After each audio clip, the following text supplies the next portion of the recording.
Assembly Hall on the campus of Indiana University is, simply put, a college basketball mecca. It has been the host to history time and time again, and the arena has become as much a part of Hoosier basketball as candy-striped pants and 5 national championship banners.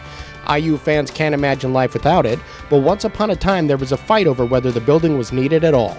Hi, I'm Ken Bykoff. The current Assembly Hall isn't the first in Indiana, but the arena helped shape IU basketball and has given the Hoosiers an advantage few can match. Basketball at Indiana was born on the floor of what would be known as the original Assembly Hall in 1901, a building that had been built 5 years earlier. Assembly Hall served a number of purposes before it was demolished in 1938, some 20 years after IU basketball had moved to a bigger stage. The present-day version of Assembly Hall was the brainchild of athletics director POOCH HARRELL, who envisioned building an athletics plant on the north side of campus during the late 1940s. The spot that was chosen was a series of farms, including the Ferris family farm just off of 17th Street, roughly a half-mile north of the main campus. The football stadium was the first to be built, and it was finished in 1960. Financing issues put the basketball arena on hold, but the new IU field house was finished later that same year. The need for a full basketball arena was always in IU's plans, even if they were delayed, and by 1967, Indiana had cleared all the hurdles needed to begin construction. Well, all the hurdles save for one.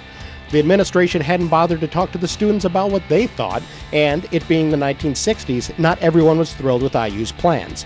Student body president Guy Loftman raised a lot of hay after demanding IU ditch the arena plans in favor of improving faculty salaries and other resources that would benefit all the students.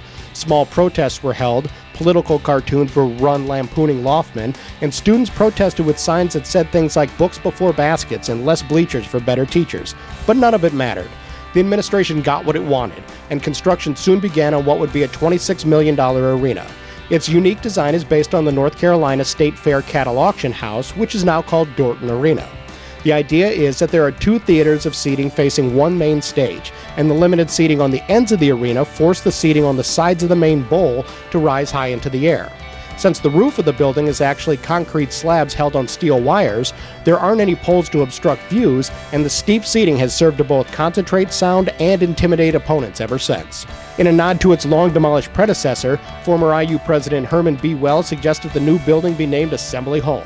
The suggestion was quickly adopted, and a sign from the original Assembly Hall that had been in the possession of a drama professor was moved to the new building and is still on display to this day. The first event held in Assembly Hall was a homecoming variety show starring Bob Hope and Petula Clark on October 23, 1971.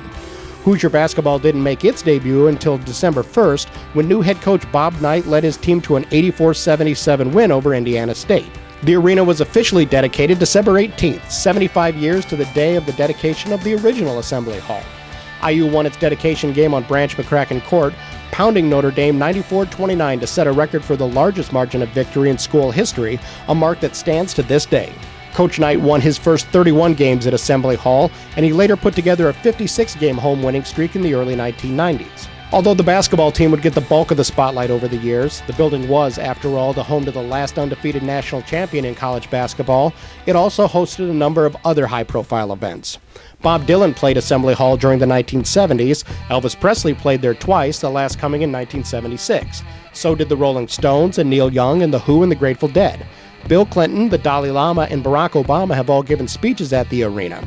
A Kodiak bear, which escaped from its zoo handlers, even once wandered the building. But basketball at Indiana is king, and 3 national champions have called Assembly Hall home. The arena has hosted NCAA tournament games, and the 1984 Olympic team that was coached by Knight and featured Michael Jordan and Patrick Ewing held tryouts in Assembly Hall. IU has recorded upset wins over number 1 ranked teams twice, with the Hoosiers beating Michigan State in 2001 on a buzzer beater by KIRK and shocking arch-rival Kentucky at the buzzer in 2011.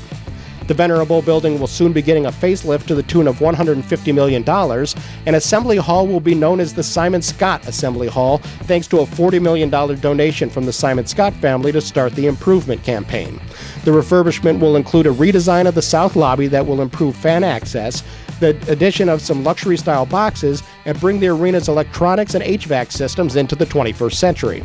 A new scoreboard will be installed, as will new graphics and other IU branding. The construction plans put to rest any arguments over whether Assembly Hall is going to be demolished and replaced with a new arena in the near future, and Hoosier fans can look forward to more history-making moments at the arena for decades to come. For Campus Insiders, I'm Ken Bykoff.